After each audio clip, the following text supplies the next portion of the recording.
Good evening, ladies and gentlemen.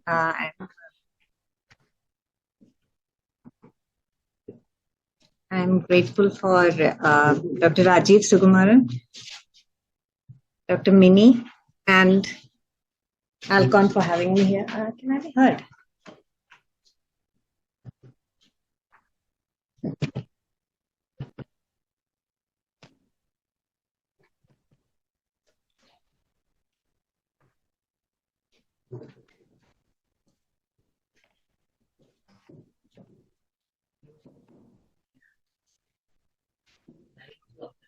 Good evening once more. I'd like to thank Dr. Rajiv, Dr. Mini, and Alcon for having me here. So, I'm talking about presbyopia, correcting intraocular lenses. Now, I'd like to start with one main fact, or rather two major factors that we are all concerned about when we start using presbyopia correcting IOLs, or whenever we think of someone else who has done them, the questions that come to our mind.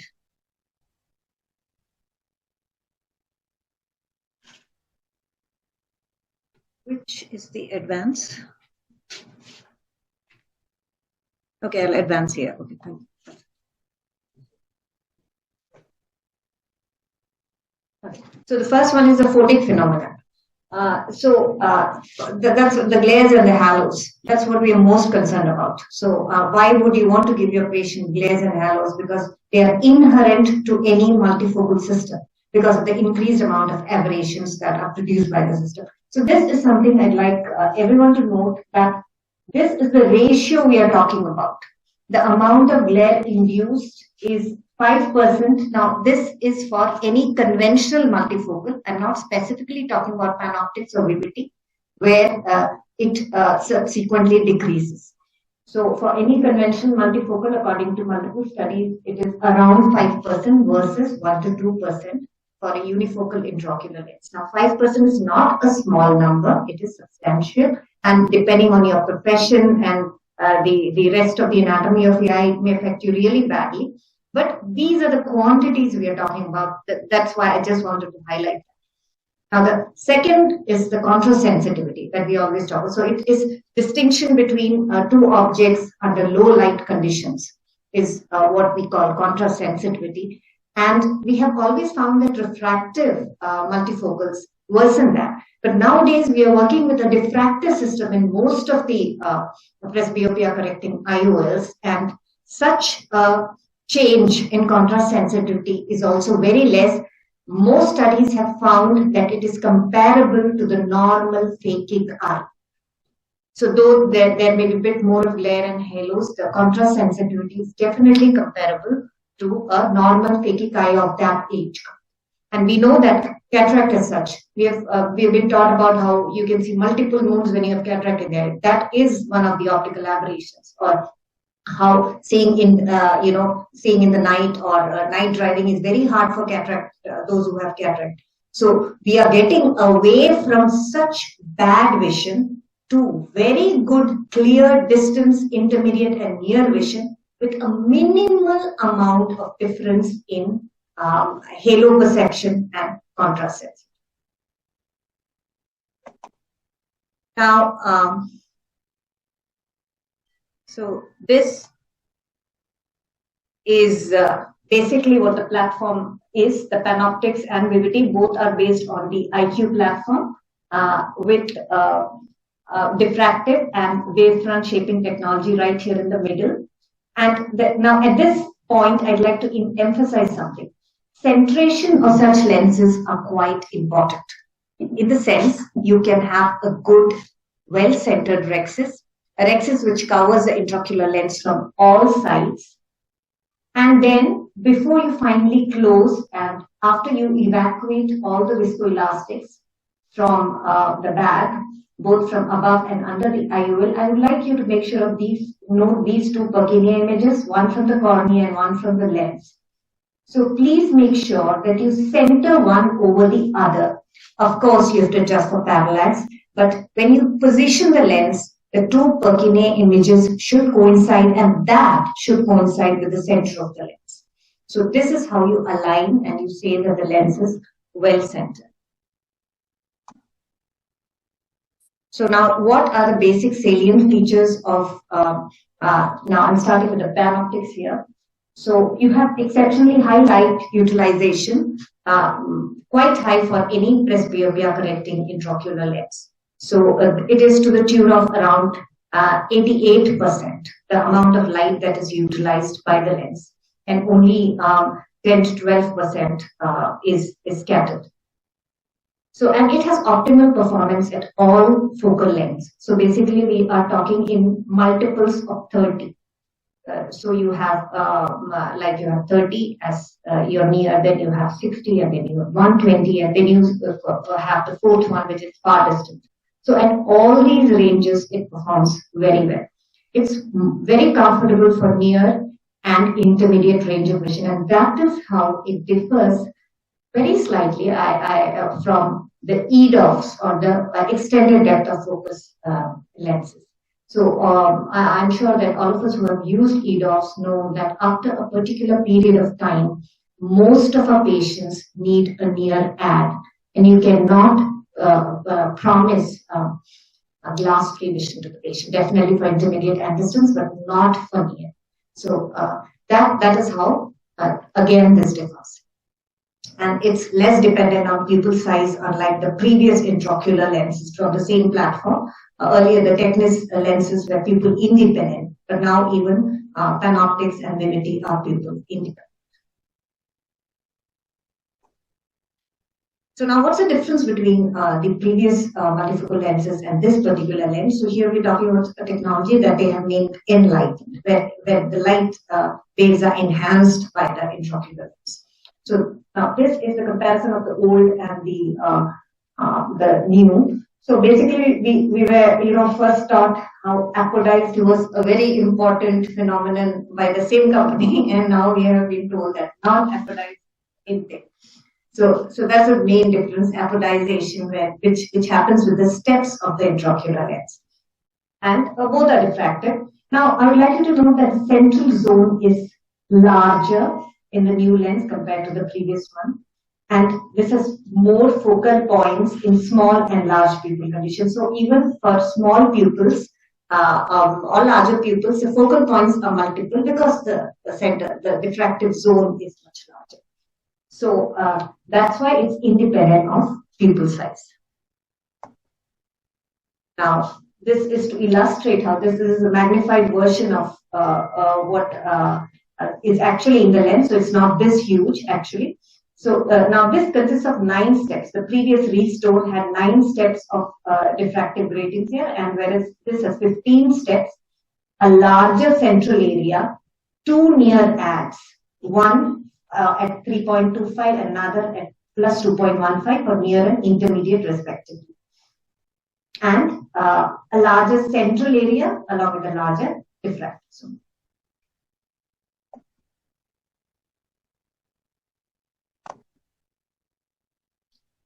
So now I also use these lenses in pediatric cataract surgeries because I believe that good near vision prevents amblyopia in children. We can definitely give it with a bifocal like we have been doing through ages, but why not incorporate it in the lens? Because the retinas are highly adaptable. So glares and halos that don't matter to them much. And we have conducted a study and we presented it at the AIOS, the KSOS, and also published it, which shows that definitely there has been amblyopia improvement when you use multifocal intraocular lenses in children. But then, of course, you have to choose the candidate, the amount of amblyopia that they have. Suppose it's a very dense amblyopia, not much hope of recovery, unaffordable patient, then don't go for it. But any patient where you feel that there is a good scope of recovery, or there is a developmental cataract that has happened after the child has achieved some amount of vision, then there is a very good prognosis with such intraocular lenses. So this is the wave grading of the enlightened technology. Now here, this is how this is different from the previous technology. So if you have a traditional intraocular lens, you can see that a traditional trifocal intraocular lens has two distinctive step heights. These are the step heights of the small gratings that you've seen all around the intraocular lens. Now, a quadrifocal lens, so this gives you distinctive focal points, very distinctive focal points. A quadrifocal lens gives you closer focal points because it has 3 step heights.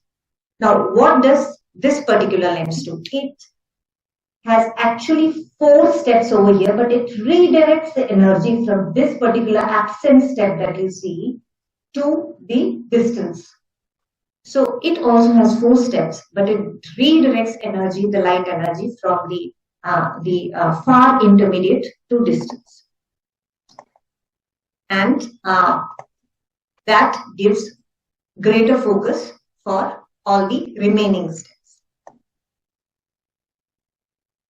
So older multifocals had around 60 to 70% light utilization. Panoptics has 88% light utilization, of which half is for distance. The rest 50% is split equally between near and intermediate. So you have 25% for each.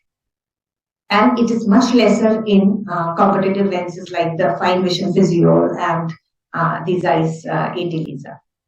AT Lisa is around 85% at 3.5 mm pupil diameter. Though the ones that they are talking about are the 3 mm pupil, and for that Zeiss has given no record. That's why I wrote unknown number.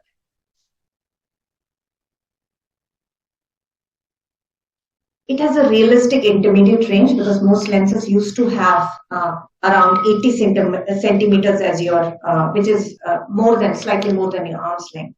Whereas this has between 40 and 60 centimeters, which is where we usually use our phones or tabs or computer screens, unless you're sitting in a huge place with, a couple of monitors around you, then maybe that 80 will be much more useful. But for all personal work, for a normal person who is not actually a graphics designer, it is very, very useful. And the size of the diffractive zone, how is it significant? So when you have a small refractive zone less than 4 millimeters, like it used to be in the previous multifocal IOLs, it compromises both near and intermediate performance when the light is low in mesopic conditions and in large pupils.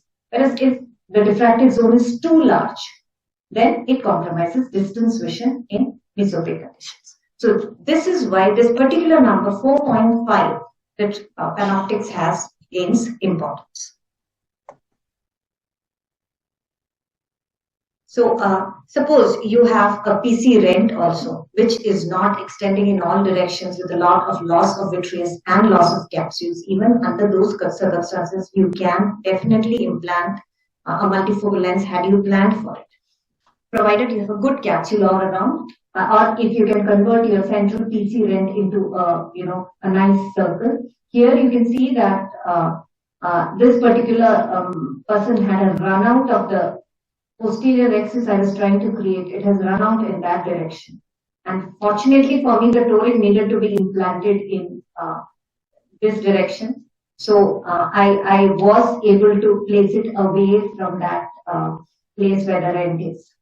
So that's the only reason I could put. So the rent is in that direction. That is the toricity was required to be in this direction. So that's the only reason I got away with this.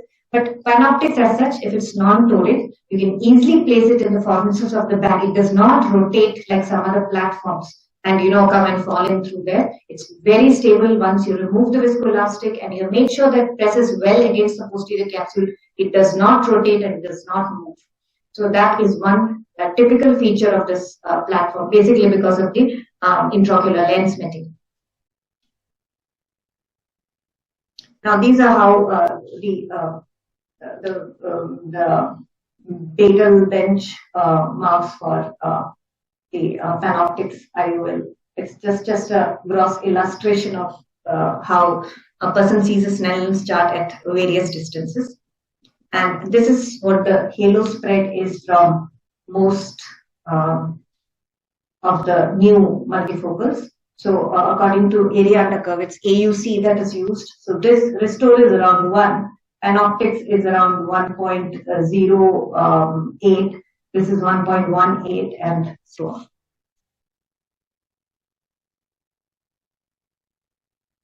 Now, These are also compatible to be used in conjugation with other devices. So,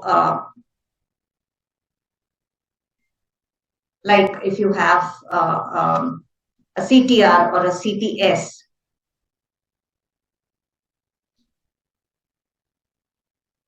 I am not able to get that. Just a second.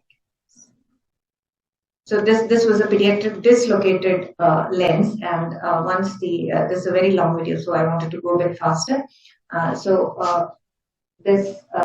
once you've taken out the cataract, I was planning for a panoptics over here, but I found that was slightly decentered, a multifocal over here. This was slightly before the panoptics. So it was decentered, and after making a posterior rhexis, you can see that small fibrous tissue which is preventing the rhexis from going all the way around. So that, and it was tearing outwards. So that was removed with the vitrector, so that the central posterior rhexis is also clear. And then this lens can be slid smoothly between the leaves of the two rhexis margins. And it opens very slowly. So you have enough time to tuck in the haptics and align it properly. You can see how slowly it opens. It doesn't just flash open in different directions. So you don't have to dial it multiple times. You just need to gently tuck the haptics in between the leaves of the cornices. Now there's also a solution for patients who are extremely sensitive to halos. So especially with a problem with their macula, or though I would strictly advise not to use multifocal lenses where you cannot give them a full advantage, like in AMD cases or in gross diabetic retinopathy, no. But if you have a diabetic patient who has very well controlled diabetes, maybe mild NPDR or a slightly moderate one, even then such lenses may be useful, the Vivity lenses, because they tend to have very good vision for what these lenses are made for, distance and intermediate. And anyway, they'll need some add for near when you're using Vivity. So if you realistically counsel the patient, they're very happy with it. Now you can see this is again the optical bench views of all the multiple lenses. So this is the monofocal intraocular lens. So this is the Restore. This is the Panoptics. This is the Symphony, and this is the Vivity. So you can see that through multiple ranges, it has a continuous depth of focus over here. Whereas Symphony has it in small bumps. As far as the Panoptics is concerned, it has better near vision, but there is a little bit of gray area over here. So that is how Vivity has an advantage. And this advantage is provided by the technology that is incorporated in the lens. So this is, they call it X-wave. So it's basically shaping wavefront that is coming into the eye by the lens that provides multiple ranges of foci. So you have a surface. Now, unlike the Panoptics, it doesn't have multiple rings. So it's not a diffractive lens. You just have a small depression in the center like that, and then a small elevation like a donut around it. So the first surface transition, it is a slightly elevated smooth plateau, approximately 1 micron high, and it stretches the wavefront, and this is what creates that extended continuous focal range. Now there is a second transition, which is a small curvature change, and this happens over a region of 2.2 millimeters in the center, and this shifts the wavelength and utilizes all available energy. What it means is, so that is what they meant by stretch and shift. So that ultimately you have the wavefront going over there, and it is shaped in this particular manner, and it extends and stretches to multiple distances. So this is the basis on which this lens is used. Now, as far as glare is concerned, it is very comparable with the unifocal. This is the axis of IQ, and at some points you can see that IQ has slightly larger glare than the Vivity. So this is starburst over here, halos over here, and glare over here. So starbursts are definitely less with the Vivity and comparable with halos and glare are comparable in both the lenses. So this is the platform we use when you feel that your patient is very sensitive to glare. And it has a what they call a forgiving and a flexible defocus curve, so that you over a whole range you can see a continuous defocus curve over a large distance. So there are no gaps in the vision. There's no point where the patient does not see other than extreme near.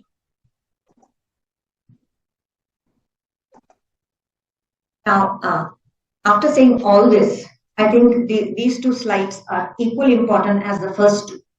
So patient motivation, spending chair time with the patient, and excluding certain types of patients from multifocal intraocular lenses are very important. So especially those who have higher order aberrations to a large extent, namely because if you have a lot of corneal pathology, corneal scars or anything of that sort, high amounts of astigmatism, irregular especially, gross tear film abnormalities. And of course, if you have any condition of the optic nerve or macula which will provide suboptimal vision to the patient will not be able to utilize the full advantage of such lenses because they are not inexpensive, they're very expensive.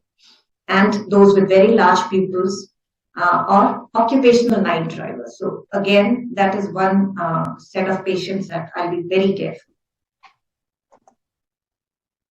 And what helps you, distinguish all these people from the optimal subset are some investigational aids. So I wouldn't recommend that everyone has a corneal topography or aberrometry, but an accurate biometry is not excusable. Inaccurate biometry is not excusable. It has to be perfect. Use your Barrett universal tool if you're not sure about what formula to use. And if you have a post-refractive surgery patient, please use the ASCRS formula. So you should know what formula to choose for each and every patient when you're using such lenses. And definitely make sure the retina is normal and a pupillometry, or at least getting to know whether the pupil is abnormally large and not sluggish in movement and all is very important. Thank you very much.